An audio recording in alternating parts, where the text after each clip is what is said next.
Assalamualaikum warahmatullahi wabarakatuh. Perkenalkan, nama saya Norton, berasal dari Desa Gedung Ram, Kecamatan Tanjung Raya, Kabupaten Mesuji. Saya bergerak di peternakan puyuh ini termasuk pemula yang berawal dari tahun 2018 di bulan November dulu. Itu berawal dari 500 indukan. Jadi 500 indukan di tahap pertama itu berakhir di tahun kemarin bulan 10 tahun 2020 kemarin. Dan ini yang kedua, fase kedua ini alhamdulillah udah 700-an indukan. Dan ini saya mencoba pakai PT Gunaharja Jogja, PT Peksi, termasuk cuman satu di Indonesia sepengetahuan saya, dan punya mitra di Pringsewu namanya Mitra Puyuh. Jadi saya mencoba dari Mitra Puyuh ini 700 indukan, dan alhamdulillah ini udah mulai normal. Dari 700-an indukan ini alhamdulillah udah tembus 7 kilo 5 on, itu yang rata. Tahap pertama itu pakai jenis apa, Bang? Sama dengan jenis peksinya, cuman dia bisa dikatakan dia bukan PT ya, istilahnya tetesan rumahan biasa. Jadi indukan silangan biasa tapi produksi rumahan, bukan berbentuk dari perusahaan gitu. Kalau ini kan memang dari sananya memang penetasannya memang dari PT, jadi memang jelas gitu. Kalau yang pertama itu memang cuman peksi, jenis peksi sama peksi disilangkan, terus dipilih indukan yang perempuan, ditetaskan, jadi gitu. Beda dari segi fisik, dari warna juga, kecerahannya masih cerah peksi Jogja ya. Kalau yang rumahan itu biasanya cenderung agak gelap warnanya. Kalau ini kan agak kuningnya keluar, terus postur tubuhnya lebih besar, terus telurnya juga rata, besarnya juga rata, terus porsi badannya juga agak gemuk, beda sama yang rumahan. Kalau yang dulu saya cuman kuat 10 bulan, yang produksi rumahan itu kuat 10 bulan, itu udah telurnya itu udah mengurang separuhan dari ini. Jadi menurut saya itu udah nggak produksi lagi untuk kita kembangkan. Jadi saya bongkar, baru ke tahap yang ini ya udah alhamdulillah lah. Kalau masa ininya, kalau ini belum ini ya, aku belum ketahuan kalau ini. Tapi yang jelas kalau berdasarkan kawan-kawan yang sudah pakai peksi ini, minimnya itu 1,5 tahun, itu udah minim katanya.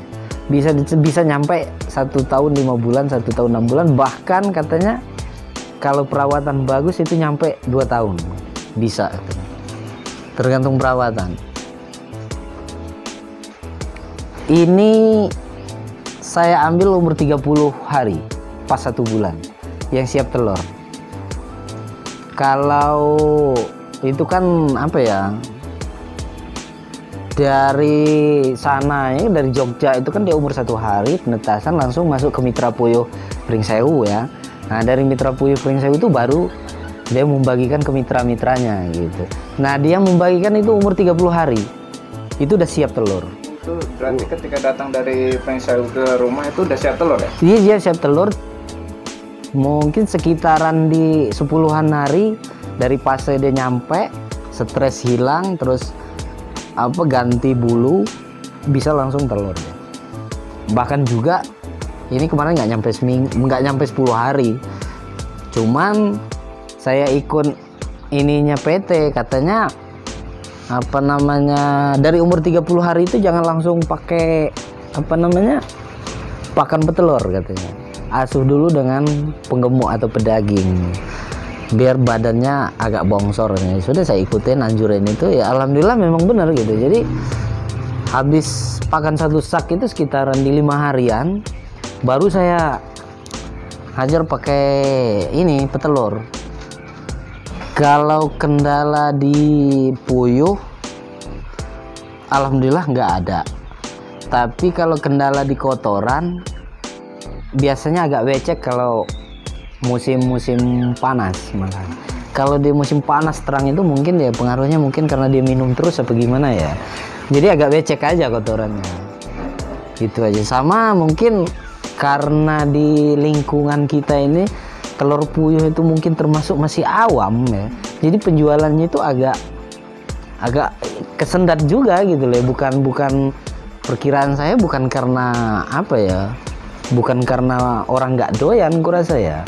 Cuman mungkin orang itu masih awam dengan telur puyuh gitu loh kan. Nggak semua orang itu ngelihat telur puyuh kayak gini tuh telur puyuh. Bahkan juga ada yang di pasar tuh loh kayak gini tuh bentuk telur puyuh. Jadi bisa dikatakan orang itu awam gitu loh. Iya benar. Makanya mungkin kalau kendala besarnya mungkin kalau saya ya di sekarang mungkin di pemasaran. Karena apa? Ya itu tadi orang kan nggak semua mengerti gitu loh. Bahkan juga warung-warung juga, waduh kendalanya di situ. Karena apa? Ya orang masih awam gitu. Wah, awam loh. Enak telur puyuh tuh. Dia bahkan kaget loh kayak gini tuh telur puyuh banyak yang saya nemu gitu. Jadi memang kendalanya mungkin di penjualan kalau menurut saya. Iya pemasaran. Sebenarnya kalau untuk pembersihan kandang semakin sering semakin bagus sebenarnya. Itu sebenarnya fasenya itu untuk pembersihan kandang itu setiap hari itu lebih bagus. Karena zat amonianya kan tinggi. Ini kotoran puyuh itu. Iya, jadi sebenarnya anjurannya itu memang tiap hari sebenarnya. Tapi terkadang kita kan namanya juga kita banyak kerjaan ya, nggak fokus. Sore kayak gini kita dari ladang apa dari mana capek, udahlah besok pagi aja. Jadi tapi mentongnya cuma 2 malam dia. Pokoknya 2 malam udah. Besok pagi minimal siang udah posisi bersih gitu. Karena sama segi air minum. Faktor pertamanya memang air minum. Air minum memang harus steril betul. Harus bersih betul. Dia nggak bisa ada air butek apa airnya keruh apa gimana, nggak bisa deh. Memang harus jernih betul.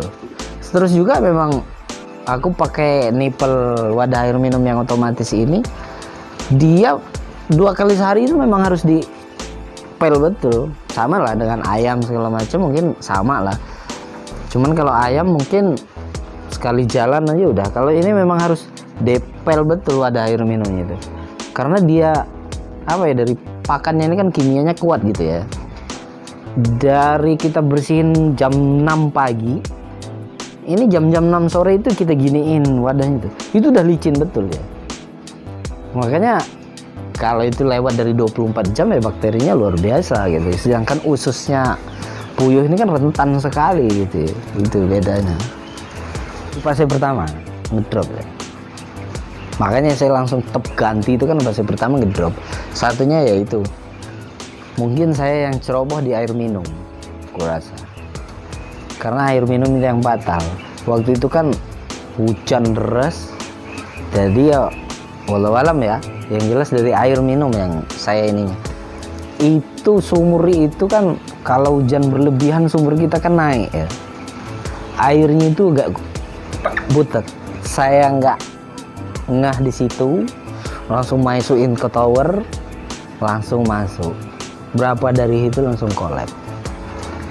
Jadi udah mulai collab, saya keluarin, saya beleh semua, saya jual. Daripada jadi bangkai semua, yang jadi bangkai lo banyak saya. Saya sebenarnya waktu bujang dulu, sebenarnya tertariknya itu bukan puyuh sebenarnya dulu.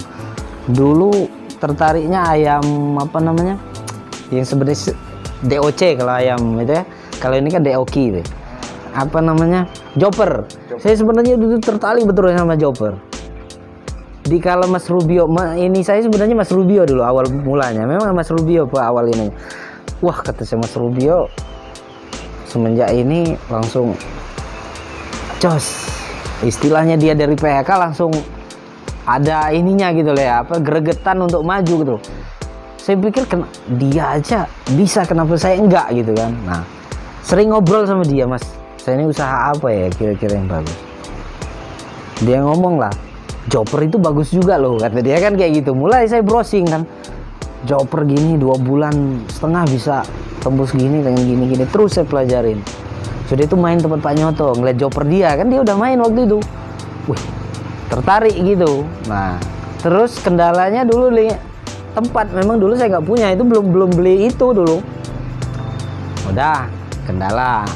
Sudah itu Mas Amron main Puyo. Nah, udah sering lihat dia kok kayak masuk juga main Puyo ini kan, kata saya. Nah, udah itu nanya berapa Mas Amron, gini diterangin sama dia, masuk gini. Udah itu saya browsing terus. Ternyata ya sangat menggiurkan juga ya. Ya sudah, Mas Amron kapan mau pesan saya ikut gitu ya.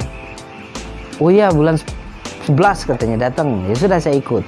Nah, jadi saya minta nomor teleponnya Mas Yoga itu. Saya telepon, Mas, saya temennya Mas Amron, kan saya mau main belajar gini. Oh bagus. Nah, udah itu mulai saya kan. Ini udah ada ini. Dulu saya main ayam tetesan biasa.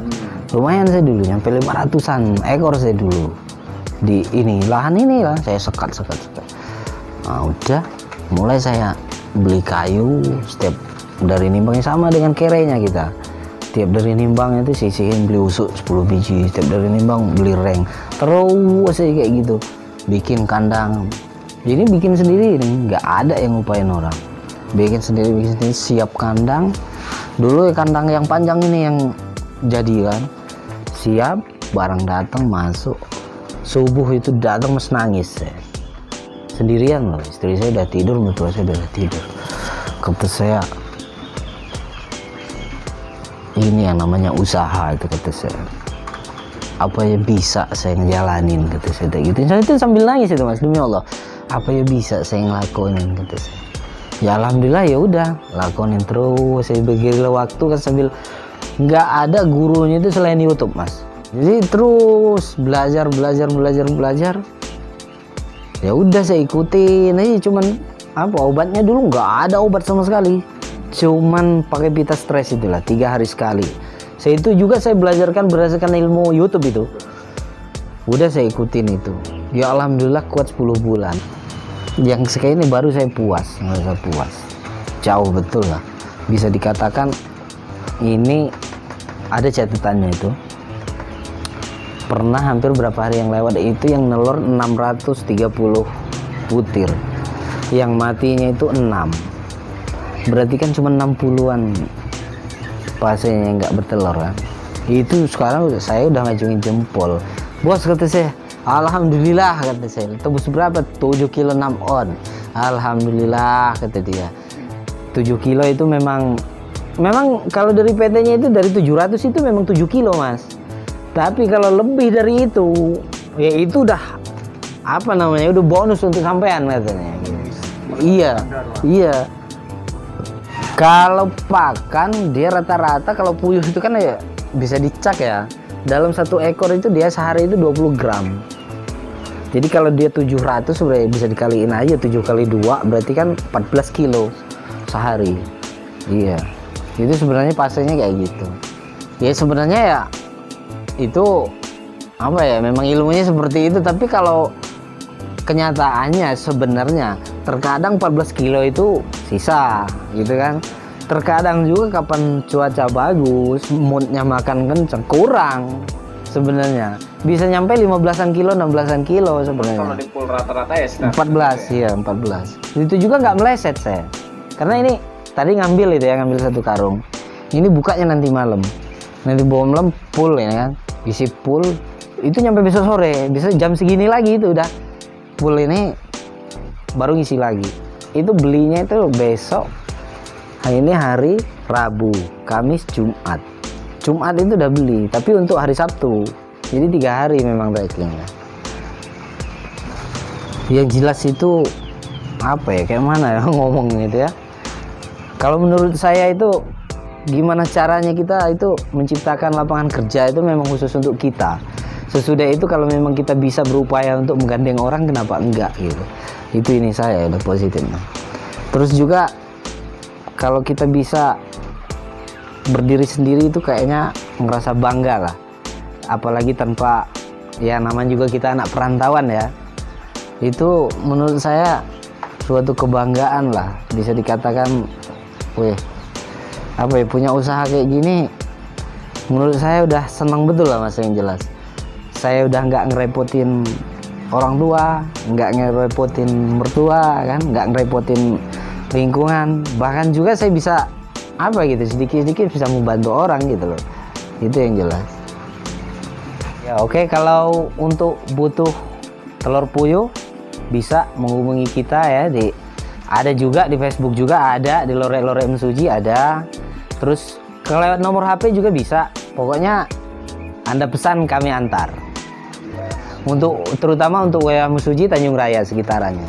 Kalau untuk siapa tahu ada yang mau istilahnya mau berwirausaha juga, kenapa enggak, bisa kita bantu dengan jenis Peksi Jogja Gunaharja.